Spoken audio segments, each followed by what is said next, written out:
Celeb Secrets is hanging out with Nathan Kress. I'm so excited to talk to you today. What's going on? How are you? Oh, I'm so good. Yeah, it's been a busy morning talking all about Chuck E. Cheese, but what a wonderful and delightful thing to be talking about all morning. So I am thrilled. Thank you for having me. Oh, anytime. I was going to say Merry Chuck E. Cheese Christmas. The holiday season is here. The movie's going to be coming out. Mhm. What made you say yes to stepping into Chuck E. Cheese iconic shoes for the holiday season? Yeah, I think the holiday side aside, that's a whole separate thing. But just the fact that I had an opportunity at all to even take a stab at doing Chuck E. Cheese was just an honor and kind of intimidating. And it's funny because when I got the audition, it was for two parts. It was for Chucky and Jasper, his dog best friend character, part of the gang. Yeah. And I really liked my version of Jasper the dog. And when I did Chucky, I was like, I don't know. I'm not sure if this feels right. I don't have like a really, really strong sense of this. I feel like it's got to be some kind of more character-y thing or something more, I don't know, iconic sounding. I don't know. So I emailed my agent. I was like, look, I really like my version of Jasper. Take a listen to the Chucky. Feel free to not even send it if you think that it's just like not a strong choice or whatever, because I was mostly just kind of being myself. Mhm. And it turns out that was exactly what they wanted. So that was really lucky because I'm kind of just playing some version of myself, but it taught me a very valuable lesson that I have no idea what the people who are behind a project are really looking for. Yeah, it was the fact that they picked me at all was an honor. And it's been a challenge to bring something so iconic to so many kids' childhoods to Yeah. life, in our generation.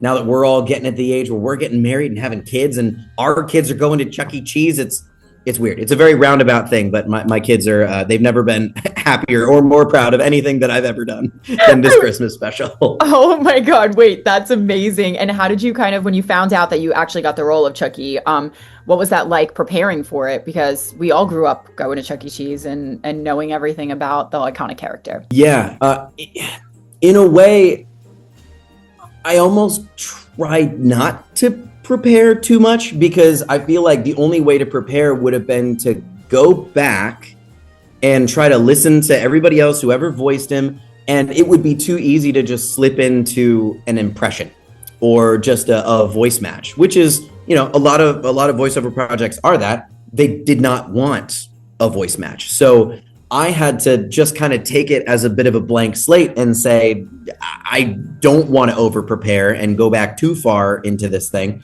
I wanted to, make sure that I had the tone right, but like also in a way, I have that just ingrained in my head, what that energy was like. So I guess my prep started like on my 5th birthday when I went to Chuck E. Cheese Okay. and, watched the show, met the guy himself. I am ashamed to admit that I think I did maybe boop him on the nose, which now I feel like the universe has just come all the way back around and is like, well, now you're the guy and you're going to pay recompense for your disrespect. So I'm trying to undo my sins that I committed at Chuck E. Cheese that fateful day. But yeah, generally, my thought was, this is a completely new thing. It's a whole new universe that never existed before.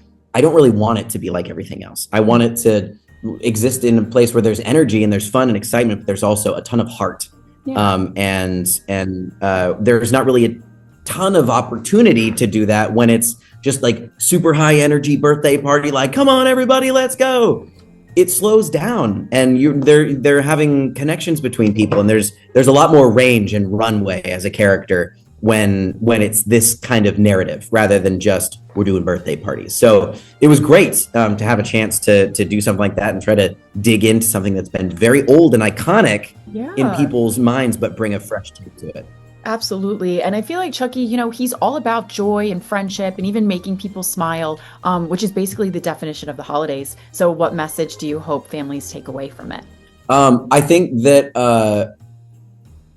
we're the special kind of starts and centers around sort of holiday burnout Okay. People just sort of going through the motions and just like, yay, okay, it's Christmas, let's just do the thing, we'll get the decorations out, we'll do all this stuff, but we're just going to do it by the book. And you just lose sight of what it's about.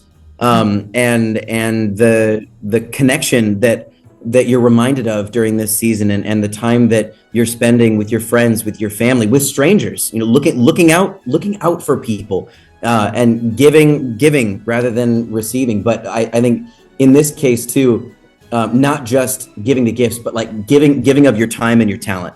And that's kind of what it centers around, is like Santa gets burnout. Yeah. You don't see that story too terribly often. No. And it's up to Chuck E. Cheese to remind Santa what Christmas is all about. So it's a big undertaking for him, but I think that the human person-to-person connection that they're really harping on is something that kids really need to hear too. It just seems like we're getting more and more commercialized every year, and Christmas becomes just such a transactional thing. So I love just a little reminder, especially to the kids out there, of Christmas is about people, and our relationships, and giving back. So I think it's a really poignant message for these days.